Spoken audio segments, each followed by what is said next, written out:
Une année sans pareille, par Aspen in the Sunlight. Chapitre 8. Kit. Rogue déplaça sa prise sur l'avant-bras de Harry, de façon à mieux le maintenir droit. « Nous aurons besoin de conseils à ce sujet, » expliqua-t-il d'un ton doucereux. Quand Vernon voulut commencer à parler, le professeur leva la main pour le devancer. « Oui, je comprends très bien que la vitesse s'impose. Cela ne change pas le fait que vous sollicitez un sort inconnu. Si l'enchantement que vous demandez est vraiment possible, il devra être développé. »« Bien. Combien de temps cela va prendre ?» demanda Vernon. « Plus tôt nous commencerons à travailler dessus, mieux ce sera, » fut le dernier mot de Rogue concernant ce problème. « Maintenant, je crois que Harry a besoin de manger. Regardez-le, il tremble. » Harry pensa que c'était très exagéré, même s'il ne pouvait pas nier qu'il avait faim. Vernon commença à ronchonner à propos du nombre de fois où le garçon avait déjà eu faim par le passé et ne s'en était pas porté plus mal pour autant. Mais son commentaire, typiquement sans cœur, fut complètement éclipsé par ce que fit Dudley. « Tu veux un peu de chocolat, Harry » demanda-t-il. Harry en crut à peine ses oreilles, mais quand il regarda de l'autre côté de Rogue, son cousin lui tendait une barre de chocolat aux amandes encore emballée. Étourdi, il la prit sans savoir comment, notant également que Dudley n'avait pas beaucoup mangé de la barre qu'il avait achetée. Harry supposait que la maladie de tante Pétunia affectait vraiment son cousin. « Bien sûr, ouais, » répondit Harry d'un ton mal assuré. Qu'était-il devenu du Dudley qui avait terrorisé le voisinage, battant quiconque était plus petit que lui, qui ne disait jamais rien à Harry qui ne soit pas une insulte ou une menace? Il vint à l'esprit de Harry de se demander si l'offre n'était pas une sorte de blague. Mais ce n'en était pas une. Dudley lui tendit la barre au chocolat sans hésiter. « Merci, Dudley », réussit à dire Harry. En réalité, il se sentait un peu mieux, et Rogue n'avait pas besoin de le maintenir plus longtemps. Mais quand il tira sur son bras, le maître des potions ne le lâcha pas. « Garde ça pour plus tard », ordonna Rogue, « après dîner. » C'était peut-être une bonne chose que Rogue ne l'ait pas lâché. L'étourdissement de Harry revint en force. Mais comment allait-il faire ce qu'oncle Vernon lui avait demandé? Il ne pourrait pas, non? Harry ne pensait pas que c'était réalisable, mais il n'en était pas complètement sûr. Et que se passerait-il avec les sortilèges qui le protégeaient de Voldemort? Les Dursley ne voudront jamais laisser Dudley les accepter. Pas si Harry laissait mourir tante Pétunia. Peu importe qu'il ne puisse rien faire à ce propos. « Respire, » dit doucement Rogue à côté de lui, juste avant de s'adresser de nouveau à Vernon. « Peut-être que vous pourriez nous recommander un hôtel où nous pourrions passer la nuit ?» Vernon s'était tourné de côté pour caresser le front de Pétunia. Distrait, il n'entendit pas la question avant que Rogue ne l'ait répétée. « Quoi ? Oh, eh bien, à vrai dire... » Il éclaircit sa gorge et y réfléchit. Sa poitrine se gonfla d'importance quand il commença à parler. « Jusqu'à ce que je change d'avis, le garçon est bienvenu à la maison. Il m'a laissé tomber bien des fois, mais cette fois-ci, ce ne sera pas le cas. Je suis sûre qu'il va faire ce qu'il faut pour sa famille. N'est-ce pas, mon garçon ?» La main de Rogue pressa son bras plus fort. Quand Harry lui jeta un coup d'œil, ce fut pour voir son professeur secouer très légèrement la tête. Harry ne savait pas ce que cela voulait dire, mais comme ça ne serait pas une bonne idée de répondre non, il fit un bruit qui n'engageait à rien et regarda à nouveau ses chaussures, trop larges et trop grandes. « J'ai bien peur de devoir rester au même endroit que Harry, » disait Rogue. « Ce sont les ordres du directeur. D'où ma requête. »« Fauteur de trouble, hein ?» marmonna Vernon, se penchant un peu plus au-dessus de Pétunia. « Elle ne se réveille presque plus, ces jours-ci. »« Eh bien, professeur, je suppose que le directeur sait ce qu'il fait. De toute façon, je ne veux pas vraiment que le garçon reste seul dans ma maison. On ne sait pas ce qu'il pourrait faire. Vous prenez sa chambre. Le garçon peut dormir par terre dans le salon. »« Seul dans la maison ?» croissa Harry, troublé. « Vous ne rentrez pas ?»« Enfin, bien sûr que non !» éclata Vernon. « Dudley Stouney et moi avons une chambre juste au coin de la rue, mais nous ne l'utilisons presque pas pour tout dire. Je serai là à chaque fois que Pétunia se réveillera, et ne pense pas que je ne le ferai pas. Nous ne sommes pas rentrés à la maison depuis des jours. » Harry réussit à se débarrasser du bras de Rogue cette fois, ne chancelant que très légèrement une fois qu'il se tint debout sans aide. Il ne savait pas quoi répondre à l'explosion de son oncle, à part un hésitant « Est-ce que je ne devrais pas rester aussi ici, alors ?»« Va avec ton professeur », Vernon soupira, appuyant de nouveau sa tête contre le mur. Harry essaya de ne pas regarder en arrière quand il partit. Il n'avait pas envie de voir de nouveau tante Pétunia dans ce triste état. Il n'en avait vraiment pas envie, mais quelque chose l'y obligea. Lorsque Harry jeta un coup d'œil par-dessus son épaule, ce qu'il vit, c'était Dudley se tenant au pied du lit, frottant ses yeux alors qu'il essayait de ne pas pleurer. « Vous n'êtes pas en état de rentrer à pied, » annonça Rogue pendant qu'ils entraient dans l'ascenseur. Cette fois-ci, il ne sembla pas déconcerté par celui-ci. « Oh, je vais bien, » insista Harry, s'étirant un peu. La sensation de panique était passée au second plan, mais il savait qu'elle était là, dissimulée tout au bord de sa conscience, prête à l'accabler de nouveau s'il pensait trop à ce que son oncle désirait. « Épargnez-moi votre héroïsme habituel. Avez-vous jamais transplané ?»« Eh bien, j'ai voyagé par porte au loin, » pensa dire Harry, frottant ses avant-bras avec ses mains. Rogue l'avait déjà su, il en était sûr. La troisième tâche, Cédric, je n'ai pas aimé du tout. Ceci n'est pas beaucoup mieux, surtout si vous n'en avez pas l'habitude. Sans même un avertissement, il fit un pas vers Harry et l'attira bien serré contre son propre corps. Fermez les yeux et ne bougez pas. Lâchez-moi, cria Harry, se tortillant, bien que la sensation et l'odeur soient celles de Rémus. Pas Rémus, pas Rémus, scandait-il pendant qu'il se débattait. Très bien, cracha Rogue, se reculant de nouveau. N'en faites qu'à votre tête. Sur ces mots, le monde autour de Harry se dissolva dans un écœurant tourbillon de couleurs. Il n'y eut pas de secousse au niveau du nombril, ni la sensation d'être tiré d'un coup sec quelque part. Il y eut juste l'horrible certitude que le monde entier avait fondu autour de lui. Ensuite, qu'il fondait à l'intérieur de lui.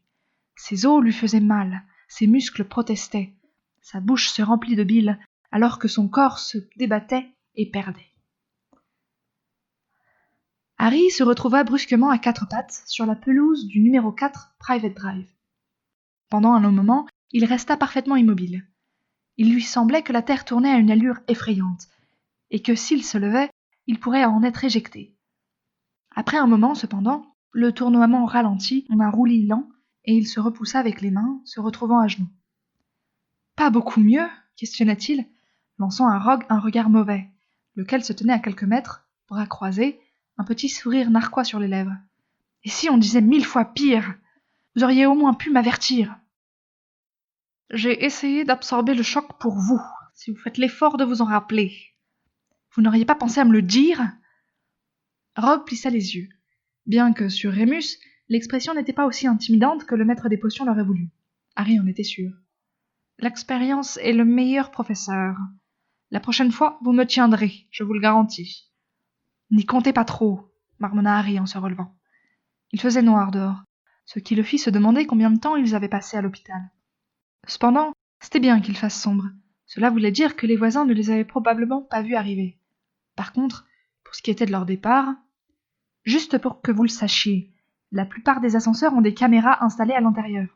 Quelqu'un aurait pu nous voir transplaner sur une vidéo. C'est bien pire que les gens prétendant avoir vu une voiture volante. « Hein !» répondit seulement Rogue. « Allô, Mora. Votre oncle vous a dit de rester ici, mais il n'a pas pensé à vous donner un moyen de rentrer. » « Ouais. Eh bien, il pense juste que j'aurais fait ce que vous venez de faire. »« Avez-vous pour habitude d'ignorer le décret ?»« Non !» cria Harry à bout de patience. « Je n'ai jamais fait de magie ici, sauf quand je ne pouvais l'éviter, d'accord ?» Cette admission lui rappela seulement le vase qui s'était cassé et ce qui avait causé sa perte de contrôle. Toute cette virulence, dirigée contre lui, et tous ces mensonges histoire d'en rajouter, et Rogue avait tout entendu. En soupirant, Harry dépassa Rogue et alla à la cuisine, où il commença à ouvrir les placards, regardant s'il trouvait quelque chose qu'il pourrait cuisiner sans trop de dérangement. Peut-être de la soupe. « Asseyez-vous, » ordonna Rogue.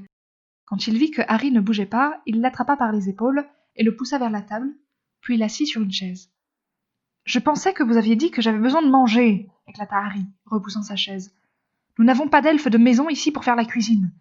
Ou bien est-ce que vous alliez le faire ? » « Ne bougez pas, jeune idiot, » le pria Rogue, prenant un siège en face de lui. Posant ses mains sur la surface en acajou, il parlait d'un ton qu'il voulait intentionnellement calme. « Vous avez eu plusieurs chocs sérieux aujourd'hui, et vous venez juste de faire l'expérience d'une sensation proche de celle d'être retourné de l'intérieur. Prenez quelques profondes respirations. Si vous ne laissez pas votre corps se calmer avant de manger, vous allez vous rendre malade. »« Allez vous faire voir !» fut la réponse de Harry. Pourquoi se souciait-il de ce que pensait Rogue ? Il s'était occupé de lui-même depuis... Eh bien, depuis toujours, en fait. Et il n'avait pas besoin d'un salaud de professeur sournois se mêlant de tout pour faire ses menus.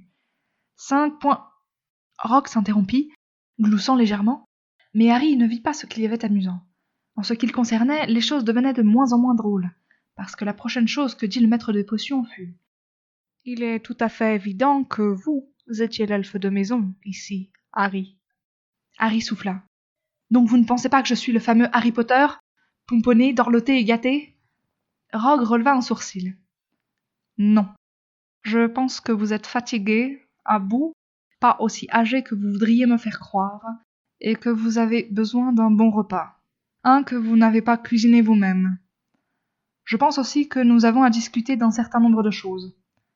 Y a-t-il un restaurant par ici que vous recommanderiez ? » Pour une raison ou une autre, Harry avait plus que tout envie de répéter « Allez vous faire voir ». Étrange, en considérant que Rogue se comportait, presque comme Rémus l'aurait fait. Peut-être qu'il ne pouvait simplement pas le croire. « Ah, laissez-moi commander une pizza, » gémit Harry. « Je n'ai pas besoin qu'une nouvelle catastrophe me tombe dessus cette nuit. Dans cette maison, Voldemort ne peut, soi-disant, pas m'attraper. Donc, donnez-moi le téléphone. » « Pourquoi soi-disant ? » « Je ne crois plus la moitié de ce que me dit Dumbledore, » soupira Harry. « Un exemple parfait. Il a dit que c'était une erreur de vous avoir demandé de me donner des leçons particulières l'année dernière. Qu'il aurait dû réaliser que le passé allait faire de tout ça le désastre que ça a été. Et pourtant nous sommes là, ensemble, sur ces consignes. »« Ceci est très différent des leçons d'occlumencie, » remarqua Rogue. « Qui devrait s'occuper de vous ici, on serait ? Mon Angus Fletcher ? Arabella Figg ? Pourquoi pas le vrai Rémus, qui va bientôt devenir un loup-garou endormi dans une chambre fermée à clé.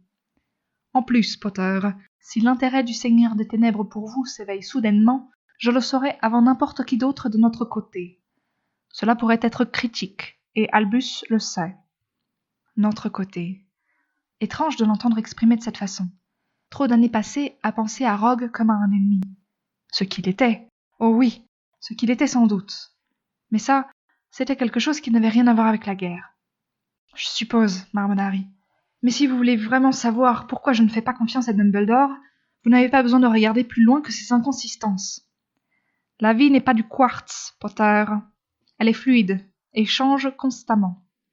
Si vous jugez Albus trop durement, simplement car il réagit à des circonstances changeantes, alors vous êtes un idiot. Je croyais que j'en étais de toute façon un à vos yeux. Vous l'êtes certainement, si vous êtes assez simple d'esprit pour croire que la moitié des choses que je dis en cours ne sont pas pour donner à Malfoy de quoi faire un compte-rendu à son père. » Rogue passa la main dans ses cheveux, éloignant les mèches de cheveux bruns de Rémus loin de son front. « Après coup, je réalise que je n'aurais pas dû arrêter vos séances d'occlumencie. Quoique je vous ferai remarquer que votre refus total de vous entraîner les rendait presque inutiles, quoi que je fasse. En tout cas, je suspecte qu'Albus imagine me donner une seconde chance. J'irai même plus loin en disant que de vous avoir amené ainsi que la lettre à lui personnellement l'ont convaincu que je pouvais faire mieux cette fois, quoi qu'il soit arrivé par le passé. » Rogue attendit une réponse, et quand aucune ne vint, il dit « Vous alliez commander une pizza, je crois ? » ?»« Ouais, je vous ai demandé de me passer le téléphone. » Harry comprit qu'il devait expliquer, et montrer. S'il avait été de meilleure humeur, cela aurait pu être drôle. Peut-être. Cette chose bleue sur le mur. Il n'avait pas envie de se lever pour trouver l'annuaire du téléphone, donc il appela à nouveau les renseignements pour avoir le numéro dont il avait besoin. Rogue erra dans la maison, sa baguette apprêtée, pendant que Harry faisait le numéro. Harry ne savait pas exactement ce qu'il mijotait, mais ça lui était égal. Autant le laisser aller chercher l'énergie noire dans la maison. Diable, qu'il la trouve. Il n'y avait plus grand-chose à découvrir de toute façon. Posant sa tête sur la table, Harry regarda sombrement dans le vide et attendit cette stupide pizza.